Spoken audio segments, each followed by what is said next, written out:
All right, let's dive in. Today, we're going to pull back the curtain on the hidden consequences of what seems like a simple business decision. We're going to follow the chain reaction that happens when a massive online community suddenly has to pay for something that was always free.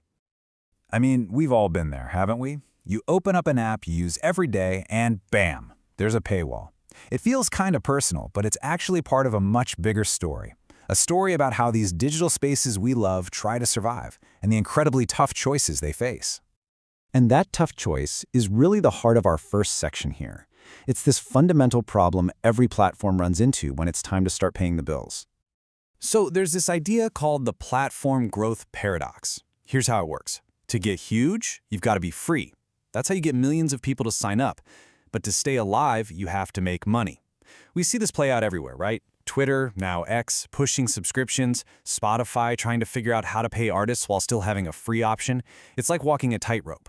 And the million-dollar question is always, how do you start charging money without scaring off the very people who made your platform valuable to begin with? Okay, so for our deep dive today, we're looking at Goodreads. If you're a reader, you know it. It's this massive social network for book lovers. We're talking over 125 million users. It's a huge deal in the publishing world. And we're going to focus on one of its most popular features for authors, the giveaways program. For a long time, this program was an incredible and free way for authors to get the word out about their new books.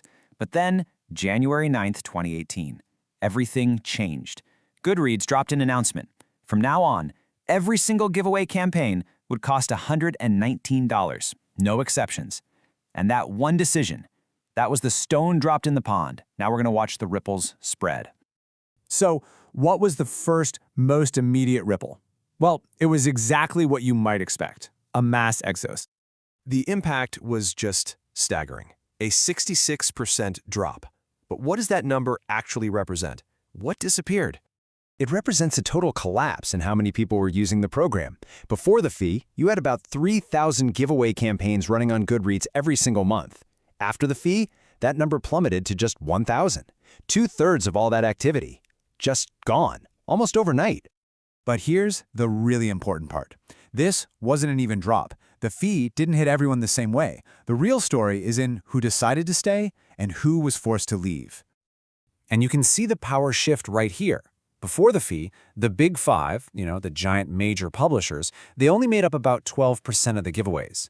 After the fee, their slice of the pie more than doubled to 30%. All of a sudden, the platform became a space dominated by the biggest players in the game. And when you break down those numbers, oh man, it's just wild. The big publishers, yeah, they cut back their campaigns, but only by about 47%. Totally manageable. But indie publishers, an 81% drop. And for authors publishing their own books, a staggering 96% decline. That $119 fee was basically a rounding error for a huge corporation, but for a solo creator, it was a brick wall. So what happens when thousands of these smaller, more independent voices just go silent all at once? Well, that leads us right into the second ripple, the effect on the actual variety of books being promoted. And that's really the key takeaway here. It wasn't just that the number of giveaways went down, the quality of the marketplace, its variety, its color, its richness, took a huge hit too. Researchers saw this really clear rich-get-richer effect. The mainstream, popular genres like thrillers and mysteries, the ones often backed by the big guys, they became even more dominant. But meanwhile, all the niche genres, like science and poetry, the stuff that often relies on indie authors, their presence just withered, falling by 26%. The entire bookshelf became a whole lot more predictable. Okay, and this is where the story takes a really interesting, kind of counterintuitive twist. Because you might think, okay, fewer books, but they're backed by big publishers, so maybe readers are happier. Well, the data shows something really strange happened instead. This is the central puzzle. The books that were left in this new paid program actually got more reviews, more engagement than before. But, and this is the wild part, at the exact same time, their average star ratings went down. How is that even possible?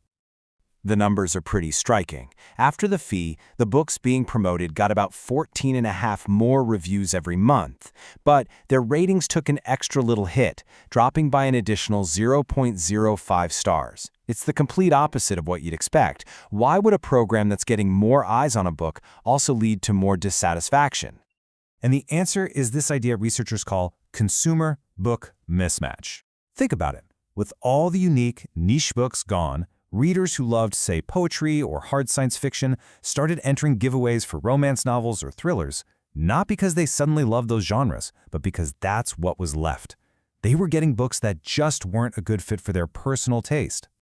It's kind of like this quote, a review that says, "This book wasn't for me," is totally different from a review that says, "This book was badly written."